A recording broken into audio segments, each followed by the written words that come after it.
Hello, and welcome to the 13th episode of Pop Art, the podcast where my guest chooses a movie from popular culture, and I, in turn, will select a film from the more art classic side of cinema with a connection to it. I am your I Have to Return Some Videotapes host, screenwriter, and script consultant, Howard Kasner. For my listeners, please like, follow, or comment on the podcast. Today I'm doing something different. I actually have two guests instead of just one. They are Tessa Markle and Carlina Alvarez of Femme Productions. And they chose the adaptation of bad boy author Bret Easton Ellis's book, American Psycho. And I, in turn, have chosen bad boy Roman Polanski's atmospheric black and white horror film Repulsion, both concerning characters who, let us say, are going off the deep end a little bit. To begin, Tessa and Carolina, why don't you tell us something about yourself?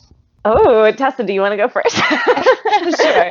So we both came out here from the East Coast to pursue acting. That was about 6 years ago. We met in an acting class and realized what we were missing in our career and what we thought Hollywood was missing. That's why we created Femme, which is a production company that strives to tell women's stories from the female perspective to create more opportunities for women in front of and behind the camera. From that came our podcast, Femme Podcast, where we talk about our experiences with independent filmmaking. Where can you find the podcast? We're available on all the major platforms. You could also find us at our website, which is just femregard.com. We're even on YouTube now. Great. Carolina, do you have anything to add? We are just very excited to be here. We're also film enthusiasts. We like period pieces, crime, thrillers. That's why we kind of chose what we chose today, especially because American Psycho is directed by a woman as well. So we're interested to dive into the female perspective on both of these films. We were pleasantly surprised by Roman Polanski's as well. Great. So I think it'll be an exciting conversation today. So let's get to your choice, American Psycho. I will begin with providing some information about the film. American Psycho was released in the year 2000. It was directed and co-written by Mary Herron, co-written by Guinevere Turner, based on the book by Bret Easton Ellis. It stars Christian Bale, Willem Dafoe, Jared Leto, Josh Lucas, Chloe Sevigny, Samantha Mathis, Cara Seymour, Justin Theroux, Genevieve Turner, and Reese Witherspoon. So why did you choose this film? Going into it, we kind of wanted to pick a film that was either really shows a strong female perspective or was led by female kind of crew. We were just kind of searching lists of movies like that, trying to decide, honestly. And this came up. I was like, oh, I didn't even know that was directed by a woman. And I started really thinking about it. And it's deceiving because it's about a man and mostly all men, really. And like kind of how they're all very, what's the word I'm looking for? I don't just want to say sexist, but well, yeah, narcissistic. But you know, it doesn't come off as a female perspective movie, but really if you dive in, it kind of is. But on top of that, this movie I hadn't seen in years and I just remembered really liking. And upon rewatching, like now as an adult in my 30s, I'm like, oh my gosh, I can relate to this so much more. I can appreciate it so much more. And when did you first see it? I think I was either in high school or early college. Yeah, I want to say the same. What do you think of it now in comparison to when you first saw it? I think personally now, like I said, I can kind of relate to it more. I personally am like a super perfectionist OCD person. When he's like freaking out about stuff, I get it. But I think when I was younger and watching it, kind of like overacted, right? Like, I guess that's entertaining, whatever. And now I'm like, oh my gosh, that's so clever. I love how they did that because they're really just taking those stereotypes and blowing them up. And I think they did it in a really fun way. How I describe the acting, it was actually the way many films were acted in the period, but this is much more pronounced and much more stylized. It's called postmodern acting. What this means is not only are they playing the character and saying the dialogue, at the same time, while becoming that character, they are also commenting on the character and commenting on the dialogue as they say it, which isn't easy to do, but it's very, very much of that period. It's kind of meta. Yes. I first saw it when it came out. That was 2000. I would have still been in Chicago because I came here in 2001. And I saw it because it was a film basically to go see. And it got very mixed reviews at the time. Though I liked parts of it, and we'll get into that, what works and what doesn't work for us, etc. There were many things I did enjoy about it. And it was a very interesting movie, if nothing else. What are some of your favorite moments in the film? I personally love the business card scene. Oh, that's my favorite too. So high stakes. I genuinely believe that happens. It's just not as dramatic. Like, I can totally see that being a real thing. I think the last person that pulls theirs out, I want to say it's maybe like slow motion, or maybe I just imagine that in my head. But I actually, when I was watching out loud, was like, oh, or like, oh my God, or something. I said something out loud. Even I was that into it. Yeah, and I love how like he's like all perspiring at that point too. So it had such a great build. I love that moment. I'm trying to think. I love his like monologues when he's going about music. I don't know, Tessa, if you saw the connection when right before like he killed someone or was getting into it, was speaking about a certain artist. I don't know why, but my brain, I was trying to like, why is he picking this artist? I love the idea of him putting on almost, again, like a facade, like a normal, like we're just having normal dinner conversation here, nightcap conversation. He does come across as well-read or, well-versed in the music, but I just thought that was always like a fun play to then the horror that came after. I think I have to certainly agree with both of you on those. Those are my highlights. And I think for me, those both define what the film is. And also for me, and later on we'll get into this again, where the film doesn't quite make it for me. But the business card scene is definitely the highlight. And one of the reasons is you can tell that Paul Allen's card is slightly better than everybody else's. Yeah.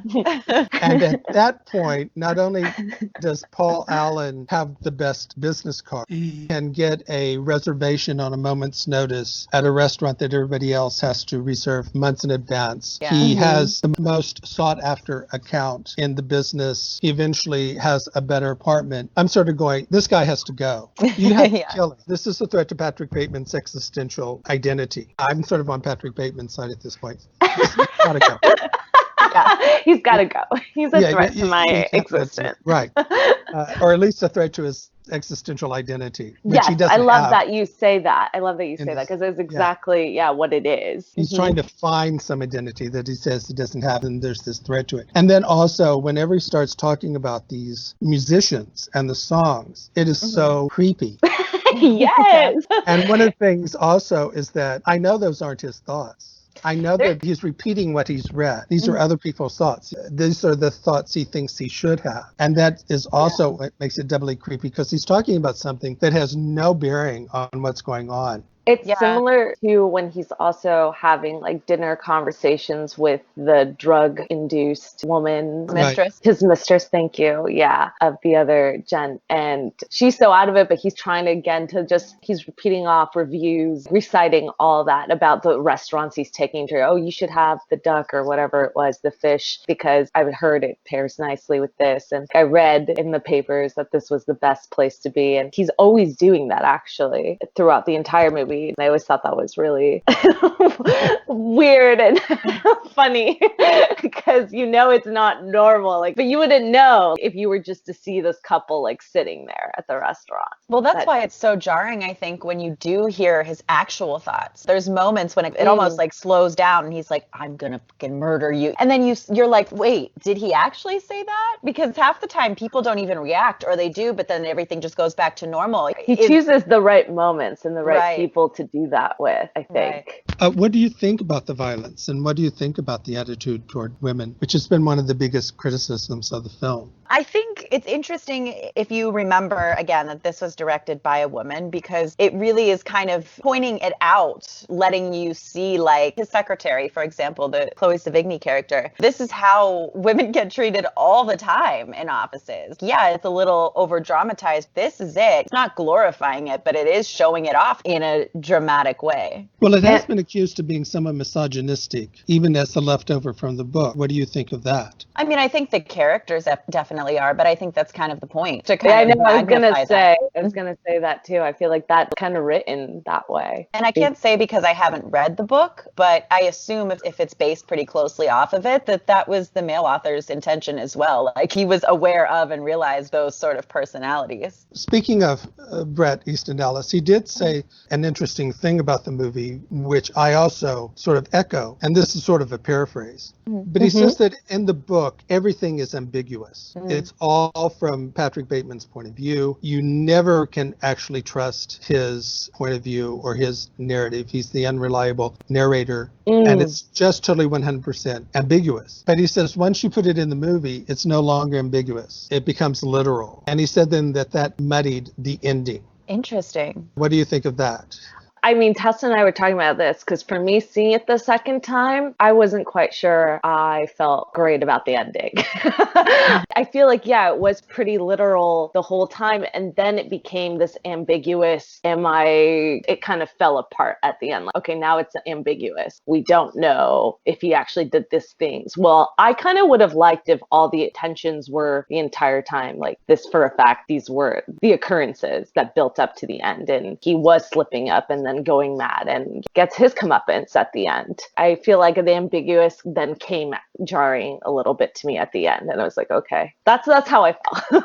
Yeah, no, I agree with that because I think, and I don't know how you would really be able to visually show it being ambiguous. I think that's kind of one of those, how can you put that in film? Whereas in a book, it's easy to do. But, there's moments throughout the whole thing that you're like, wait, did he really just say that? Or like, wait, did that really just happen? But at the same time, it all feels pretty literal. He is doing these things. He's murdering these people. And then at the end, that's when, all of a sudden he's like at the ATM and there's that old lady. And then it just completely feels like none of it actually happened. Like it's all over dramatized. And you're like, wait, what? And him talking to his lawyer. And then the next day, the lawyer's, wait, you wouldn't do that. To me, the ending just didn't really make sense. It was kind of out of the blue. It didn't feel true to like him. It's not like, oh, it didn't really happen because maybe he didn't really want to kill all these people or his like anger wasn't there. No, that was like very real. To then be like, yeah, at the end kind of like, oh no, you wouldn't do that. And maybe that's the beauty of it too. It's he's so badly trying to then prove that he isn't this made up existential persona that he put on for himself. Like he isn't that guy. And so he's really upset at the end. And I could see that actually taking it at that perspective. And like he doesn't end up ever showing the real him. And maybe that's the whole breaking point. And for him to be like, you know what, fuck it. I am this mad guy and I hate all of you.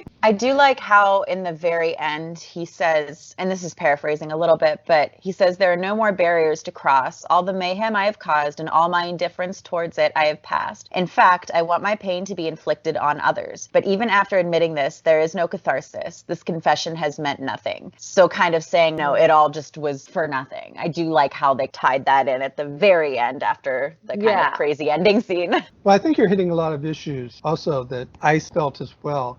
To me, there is no ambiguity at the end. Once he goes to Paul Allen's apartment and the bodies aren't there and it's all cleaned up and the furniture's gone, there's no ambiguity. That immediately says that nothing happened. It was all, the ambiguity may be whether he was schizophrenic or he just imagined it, but that starts creating certain problems. One of the problems I had is that as a serial killer, Patrick Bateman is very interesting. As a schizophrenic, he's not. And that then, the ending said, well, everything that was interesting about you didn't happen. So for me, I don't find you a very interesting character anymore. That's an interesting take on it.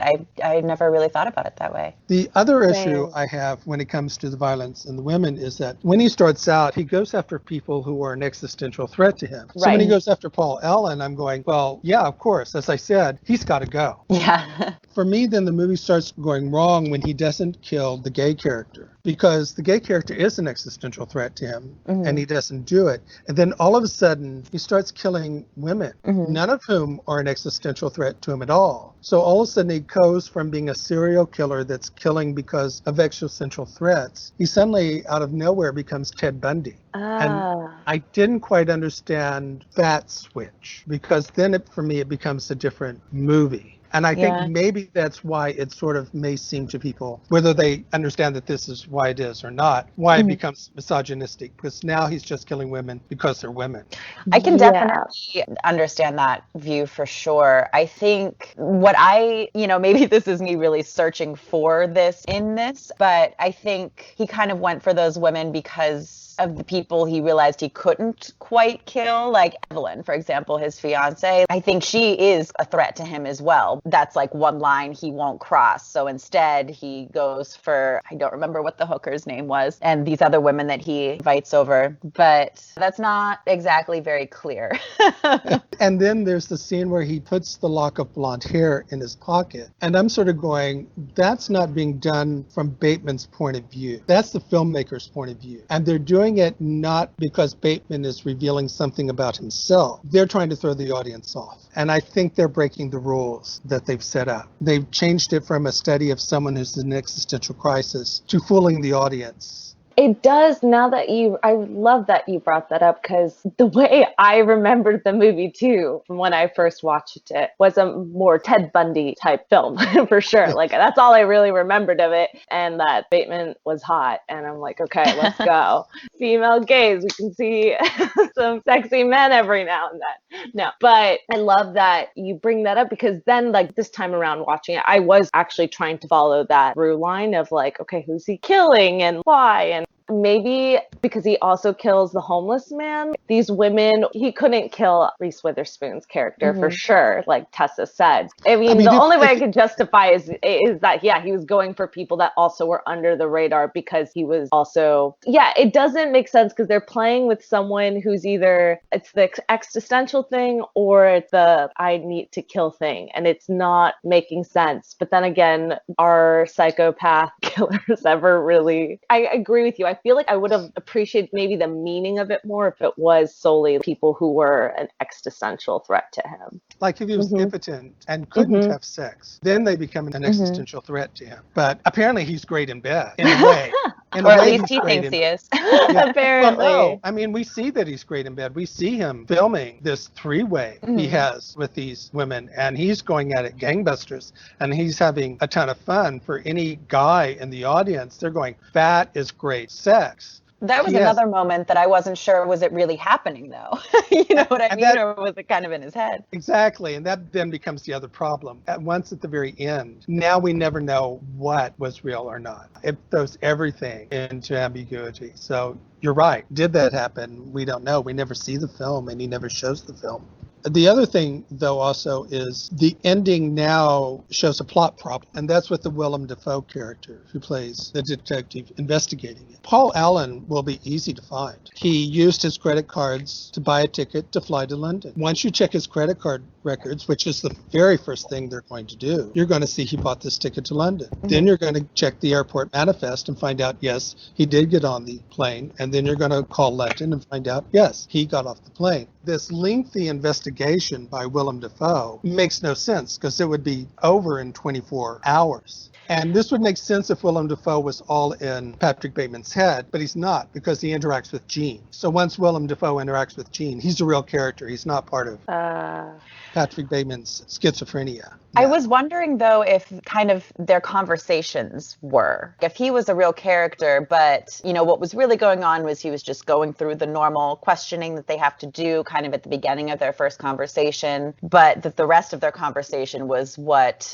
Bateman was kind of imagining he would ask him. Because a lot of their conversations, to me, I was like, there's no way he would give away all that information to this guy. Conversations themselves just didn't really feel realistic. So that's why I was wondering if, even though he was a real character, their conversations weren't really what was happening. Well, yes, except that Willem Dafoe would never have had the second or third scene with Patrick Bateman. They would have found Paul Allen within 24, 48 hours. He probably never would have even come But do you think to then question Bateman in the first place. Yeah. Now, if Willem Dafoe had never interacted with Jean, then he could be a completely imaginary character. So they like broke the rules again. Yeah, there, yeah. Either that or they didn't think it through. Yeah, I am very curious now to read the book the more that we're pointing out these things, because I wonder if there are things that worked in the book world where, you know, it's all you're imagining how it's going to look and how it's going to work versus in the film world where it's spelled out for you. I wonder if those were things that were kind of lost in translation between the two mediums. I think Ellis thought so, and I think you have a point. Point of view can be very difficult in a movie, especially if it's imaginary. It's kind of one of those things that I'm curious to see what Mary Harron was thinking, if she was going back and forth between the imagined and real world and stuff. But like there are kind of certain rules that if they're not followed, the audience is just kind of going to get confused. You talk about it being directed by a female director. What qualities do you think she brought to it that might have been a bit different than what a male director might have brought to it? As well as the screenwriter, Guinevere Turner, because we can't forget the screenwriter. Of course, they're so important. Again, I said from what I remembered of the film, I kind of remembered the Ted Bundy aspect, and then Jason Bateman looking pretty nice. So I feel like she did a good job at playing the voyeuristic perspectives on both ends for male and females. I feel like she really directed those shots really well for both audiences. And the way it was written, again, Tessa had pointed out as the secretary to him, just addressing and dramatizing those sexist issues. I think they did a good job with that. Also, when you're talking about the male and female perspective, it's kind of tricky because it's not exclusive either. You know, like this is a male story from a female perspective, and a lot of things overlap. But I think the one thing about the perfectionism fitting in and that sort of thing, obviously men experience that too. Like it did not feel forced for him to be going through this and experiencing this, having to get his body perfect and all of that kind of stuff. But I do think that that's kind of a female perspective thing. We are just, as women in society, kind of conditioned to always feel that way. So I think that she hit that nail on the head in the very beginning. I love that you point that out too. Well, we're making a meme out of this, by the way, to promote this episode. Great. The face, and it's going to be like when someone asks me what my morning routine is, and it's going to be a shot list of him getting ready and face mask, the creams, the lotions, the potions. Hello, I mean, minus the ab workout. That's pretty much what I do to get ready in the morning. We have to do all these things to maintain a kind of an appearance in society. I mean, not everyone, of course, stands by that for sure. Like, I love that you point that out, Tessa. Like, we all can relate to that. And it's funny because it's a more feminine thing. I always tell the boys, come on, we can all put a little lotion in the morning, a little face cream. I know it's also tying into the narcissism of his character that he has put on. It takes you on that feminine journey of what we have to do. Apparently, from what I understand, whenever they did the shower scenes, the set suddenly became very crowded with women. Oh, I can imagine. Also, Christian Bale had a habit of wearing nothing but shoes and a sock for much of the filming. Probably no complaints. And he would work out 3 hours a day. He had a trainer on set. He also worked out for a long time before that. And when it was over, he said, I'm sick to death of eating effing chicken breast. Yeah, I think I remember hearing about that too, the chicken breast. He had to train really hard to maintain that for sure. Have you seen Mary Harron's other films? No, actually, Personally, I haven't. I don't think I have. Well, let me say, I highly recommend I Shot Andy Warhol with Lily Taylor, which is based on a real person who did shoot Andy Warhol. A spoiler alert, she didn't kill him. She was I guess what you'd call a radical feminist lesbian. Lily Taylor gives an incredible performance. And then Mary Harron did The Notorious Betty Page, which is about the pinup girl in the 60s, which was also a very interesting movie. Highly recommend her as a filmmaker. What do you think is the lasting impact of American Psycho? I think especially when it came out, we weren't really talking as much about the way that, I guess just like the sexism in the office, but it wasn't even just, male versus female, just the way people treat each other. It's like there's a quote whenever Bateman says to Jean, his secretary, like, don't wear that again, you're prettier than that. Things like that we've seen in a few movies, like 9 to 5. I just rewatched that movie actually. But it wasn't really like a mainstream thing that people were admitting in movies. I think that and like the perfectionism and even the business card scene, it was all stuff that people weren't really admitting actually happened. Sure, it was done in this stylized way, but I think that's something else too that Mary as a woman was brave enough to do that maybe some men wouldn't have been, to really address that. Like, hey, this is what's happening. I also feel along those lines, I think right around the 90s into the 2000s, that's when when, because I listen to a lot of murder podcasts, people were also the poor and the prostitutes that were getting murdered, people in the public's eyes that you typically don't get found because they're just not on the radar as much. So a lot of the mass killings that happened back in the 80s, they weren't caught for decades because they were just under the radar a lot. I feel like that's also interesting to see on film. Great.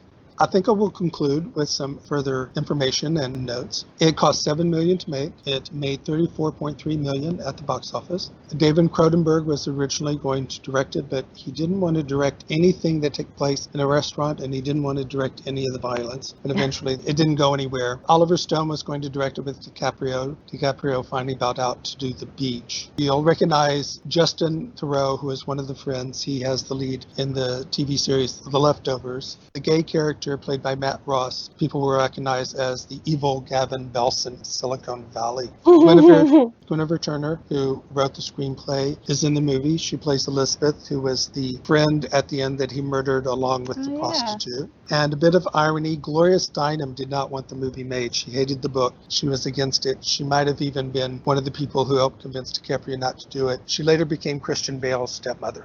So with that, let's move on to my choice, which is Roman Polanski's Repulsion. Yes. First, some information on the film. It was released in 1965. It was directed by Roman Polanski, written by Gerard Brock, David Stone. The story was by Polanski and Brock. It stars Catherine Deneuve, John Fraser, Patrick Wymark, Yvonne Furneaux, Valerie or Furnier. These French names. I have to stop doing these things with actors in them because I never know how to pronounce their names. Valerie Taylor, Helen Fraser, Renee Houston, James Villiers, Hugh Fletcher, and Mike Pratt. The basic premise revolves around a young woman from Belgium living in London with her sister. She is socially awkward, shy, and is very uncomfortable with men, especially if touched. When her sister goes away for a holiday, she slowly descends into madness. So when did you first see the movie? This was both of our first times when you suggested it. Neither of us had actually heard of it before. Correct. And what did you think of it? My immediate response to it was, wow, for a Polanski film, I was surprised how feminist it felt, actually. And I feel like that's just a modern day, like Tessa and I were talking about, it's probably more of a modern day interpretation of it versus when it first came out and probably what his intention was. Yeah. I was like, actually really liked this film and like what it was showcasing. Mm-hmm. I first saw it not when it was released, but I was in college and I found it very entertaining. I think I have a different feeling toward it now because this is probably the third or fourth time that I've seen the film. When you first see it, in many ways I thought, well, this is just a horror film. It feels a bit exploitational in a way of exploiting this person's descent into madness. But the more I see it, and not only does aesthetically it becomes a lot more interesting. It looks great. It looks really interesting. But you get more into what's going on with the central character. And you sort of start realizing why these things are happening to her. Right. And it becomes less and less of a horror film, though it still retains that aspect to it. It becomes deeper. Yeah, I definitely think it's one of those that on the surface, you're like, oh, this part's kind of creepy, or, oh, wait, this man is coming out of the wall, and does feel like a very horror film kind of thing. But then if you really look for like, why are these things happening, or what is happening to her? Is she going crazy and all that? Like you said, it becomes deeper and it becomes a lot more psychological and a lot less just horror, like slasher or ghost or anything like that, because it's all coming from her descent into madness. But I think there's like a deeper also reason why, which is interesting, at least like when you start to think about it more too. Why do you think this happens to her? I think, are we giving away spoilers here? Yes, we spoiled American Psycho as it was. Yeah. But no, you can spoil away. Fabulous. I guess there's a couple Easter eggs that are scattered throughout the movie. I think the first one is the indication from the beginning and the end. I didn't catch the beginning showcase of this, was the photo of her and her dad and the family photo. I didn't see it at the beginning. I missed that, but I definitely saw it was a very like last shot, which then sealed the deal for me. And I like things that are more based on reality in general, like films like that and stories. So to me, I'm always like, okay, what's the logical reason to her madness. And so thinking about it, I'm like, okay, like there was maybe an abuse, a sexual abuse, because she's looking very sinister, but also like in my point of view, it's like angrily at the father. Like she's upset. Okay, there must have been some misconduct there. And that's why she's so repulsed, as one would be, from sexual abuse. And then the second Easter egg is the cracks, how that builds throughout the film. The cracks in the wall. Right. And the nuns is another. She doesn't want to fit into this world where, yeah, she has to put out. That's what I think Roman was trying to do. She was just like, I don't want to film my feminine concourse. She was just repulsed by Ben. But I think the deeper message is maybe her purity was taken away. And so now she's longing for that. Everything just starts to build. Like Tessa and I kept talking about it. These men who are so annoying and rapey the entire film. Yes, they are. That was one of the first. Even the nice ones are. Even the nice ones are. Like, go away. Leave this girl alone.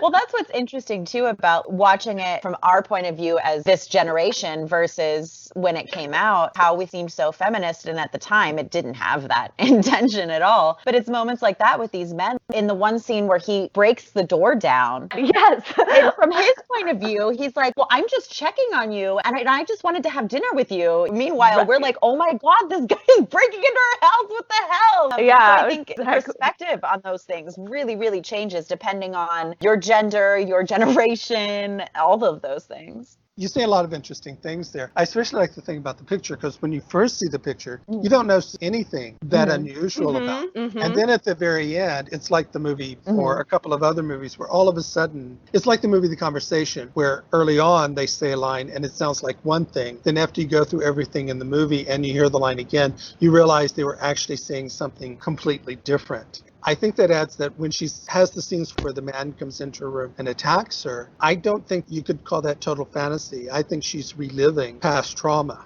Right, I agree. And you're right about all the men are so rapey. She walks down the street and the workmen basically ask her to have sex. Colin, the nicest one in it, he keeps saying that he's only interested in her because he's interested in her, but you know very well that he wants to have sex with her. That's really what he's getting at. Her sister's having an affair with a married man. And the landlord, if oh my tries God, to the rape landlord. her, says, if you'll sleep with me, you won't have to pay any rent. That was the only scene that surprised me. I think, honestly, I was like, wait, what? Him too? He's that bad? You also have to add to it that she's a stranger in a strange land. In the making of the film, neither Polanski nor Deneuve could speak English. What?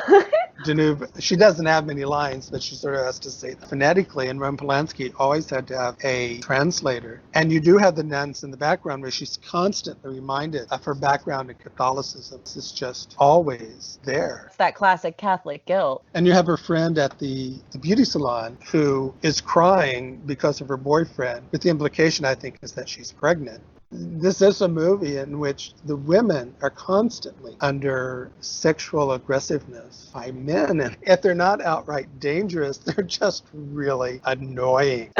And then you get little things that for most people would not have a sexual connotation to them. But when the sister's boyfriend inserts his razor into a cup, that's very sexual. Subconsciously, she sees that as a very sexual act. When you put a key into a lock, when he breaks down the door and enters, it's all a metaphor for sex. It's like these little things that are slowly triggering in her head, too, like these visuals that Polanski is capturing. Hits the point where then arms are coming out of the wall. Oh, that was terrifying.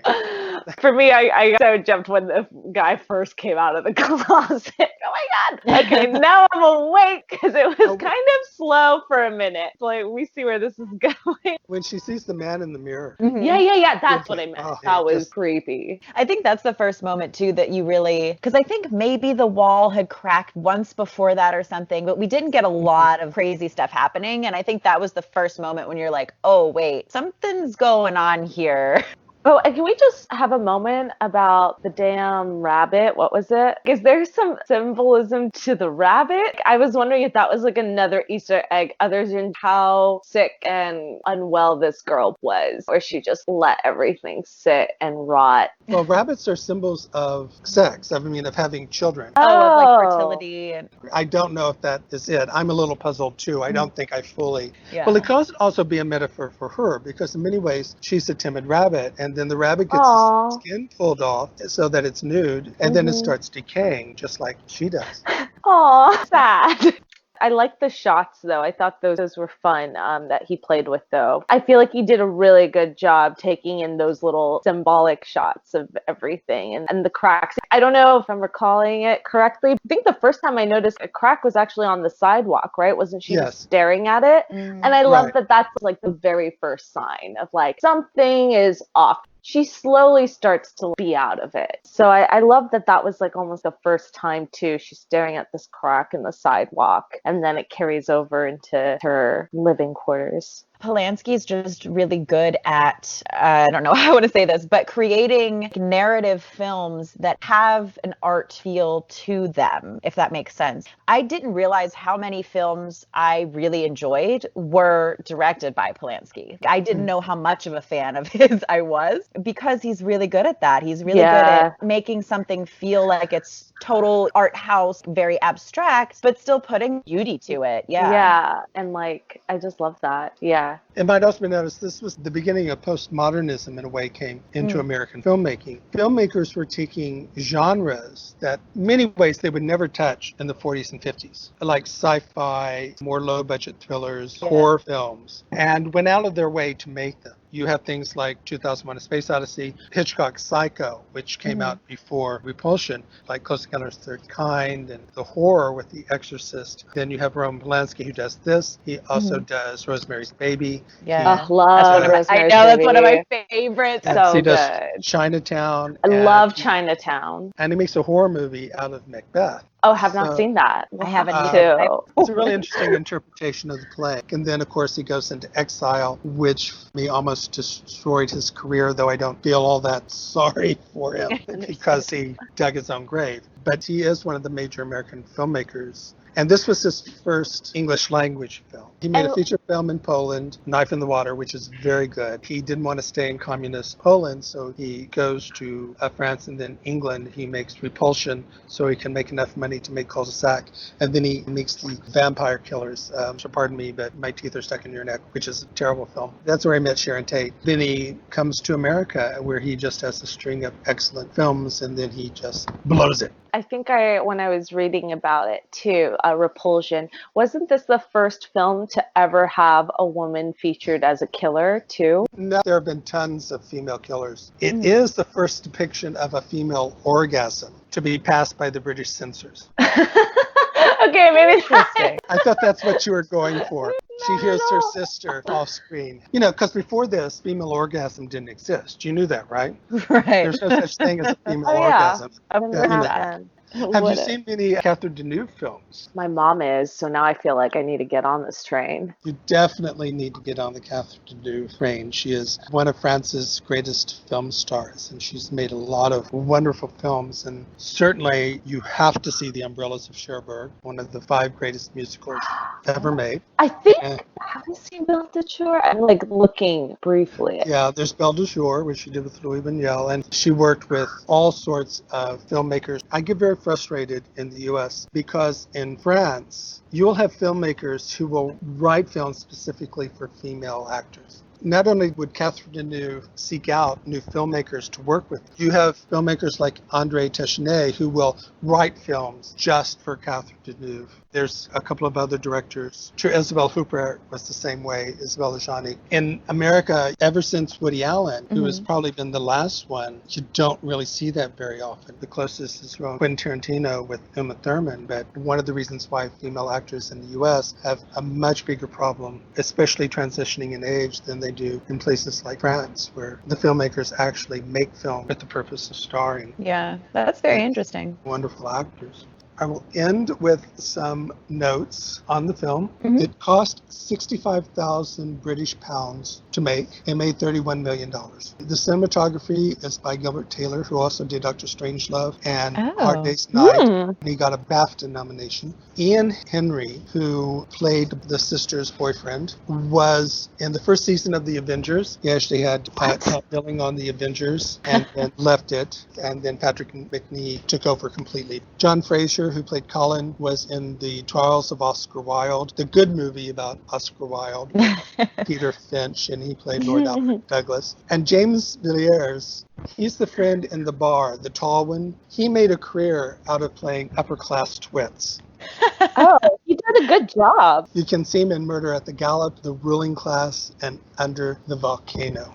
So in closing out, is there anything else you might want to say about this film or American Psycho or both films? I just love that you chose this film to pair with American Psycho because I love how they both make you question what's in their head, what is real, what is A, driving them crazy, and B, driving them to actually like commit these murders and do these things. It's all so psychological and goes so much deeper. It's fun that this film is actually called Repulsion because I feel like that's kind of what the theme of Bateman's character in American Psycho is. Everything is driven by his repulsion. Yeah, everything that she said. I always enjoy analyzing the madness in a character. I love that you chose Repulsion because I really felt like, in a way, it was kind of better done than in American Psycho. Like, seeing the clear streamline of that, like, I feel like there's enough Easter eggs, and I really enjoy that. Yeah, I love reanalyzing American Psycho in that way, and seeing another film that kind of could compare to that. Like, I that was really fun. And something older. It's like, I was like, wow, this is much more of a female gaze than American Psycho. Like, I was really surprised. But didn't you say, Carolina, that you had read somewhere something about Polanski, someone asking him that, and he said that really was not his intention? Oh, no, absolutely. Yeah, Yes. no, I was surprised that it came off more. I think originally it was probably supposed to be more of a metaphor for Roman Polanski's difficulty in living in London. And once he chooses a woman as the protagonist instead of a male, and then gets in another writer as well, then if he's going to be true to the character and really explore the character, it sort of becomes much more feminist, whether he intended to or realized it. Right, exactly. I love that. Looking at it from our perspectives, we see this. In closing out, I asked you to choose a film or two that might go with the choice you made. So we had a couple things in mind. We mentioned The Shining because it has to do with his slow descent into madness, which then drives him to violence. But we really liked the idea of comparing it to Black Swan. You get the American Psycho comparison where she's driven to madness because of her need for perfection. You also get the repulsion of she is repulsed by Mila Kunis's character because she isn't perfect. So it really like ties both films together, I think, with that whole slow descent into madness kind of idea. Yeah. And then lastly, I thought of Dressed to Kill, Brian De Palma's film, the 1980 film. And I thought that did also touches on a psychiatrist who's going crazy because he's trying to kill a part of himself that he's repulsed by because he's transitioned into a woman, and he's trying to kill the part of him that still has a sexual desire for women. Those are great choices.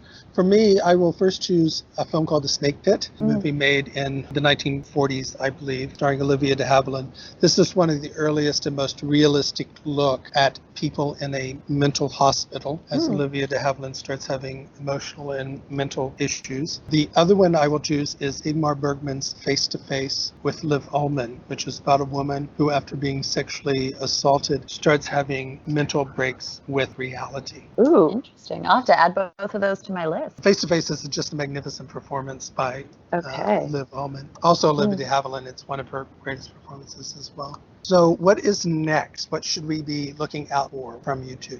Currently, we're putting out season 5 of our podcast, Femme podcast. So episodes are coming out every Friday of that. And then in the near future, we are currently writing a neo-noir, femme noir, we like to call it. So we're looking forward to filming a proof of concept for that and eventually the feature film. That sounds very exciting. Do you have a name for it yet?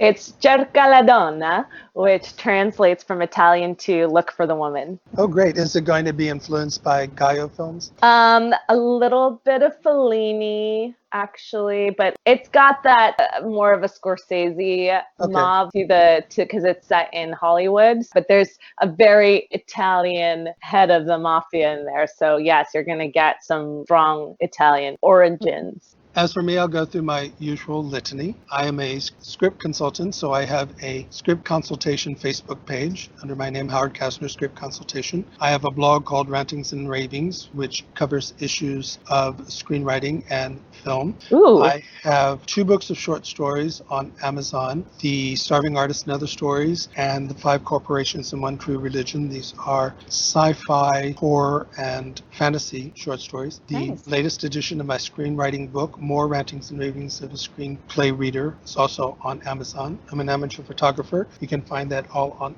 Instagram. Last time, Pop Art covered the 2 movies Die Hard and District B13. The next episode will be Dumb and Dumber and Too Late for Tears. We all know Dumb and Dumber. Too Late for Tears is sort of a cult film noir from the 1950s. Both are about people who end up with a bag of money suddenly in their possession. Fun. So once again, I would like to thank you two for being guests on my shows. It was great. Yes, thank you so much. This was a lot of fun. And it was so fun to revisit American Psycho and to discover Repulsion. Yeah, agreed. That was so fun. Great picks. Thank you so much.